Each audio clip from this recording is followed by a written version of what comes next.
Gözlerim yollarda, aklım firarda. Sensin bedenimde, sensin canımda.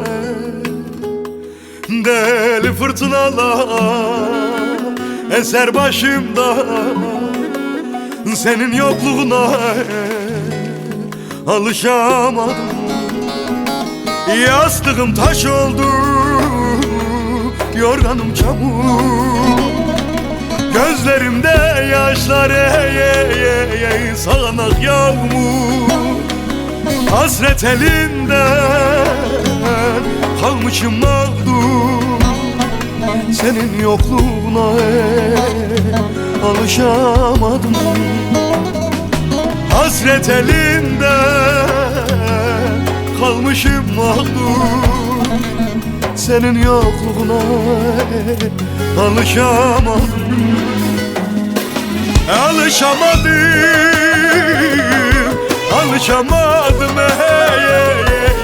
senin yokluğuna alışamadım.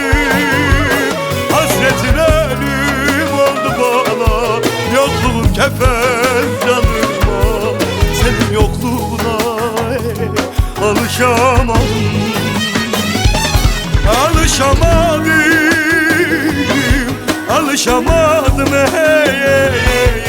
senin yokluğuna alışamadım. Hasretinden öldüm ben ama yanar yüreğim ne cara. Ayrılık elinden hüsrana alışamadım.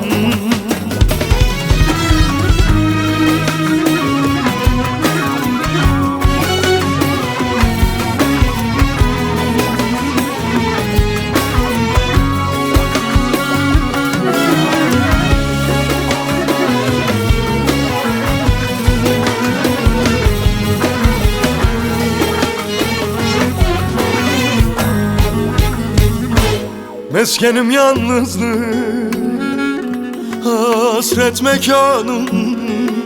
Ayrılık yüzünden çaresiz kaldım. Sensizliğe söyle nasıl dayanırım.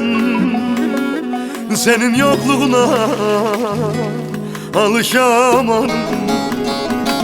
Yastığım taş oldu, yorganım çamur. Gözlerimde yaşlar sanırsın yağmur. Feleğin elinden kalmışım mağdur. Senin yokluğuna alışamadım. Hasretin elinden kalmışım mağdur.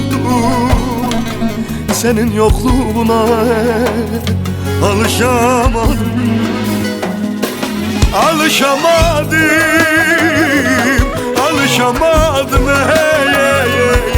senin yokluğuna alışamadım. Hasretin ölüm canıma, yokluğun kefendir bana.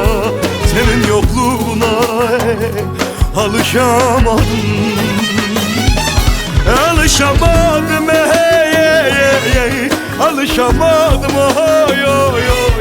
senin yokluğuna alışamadım.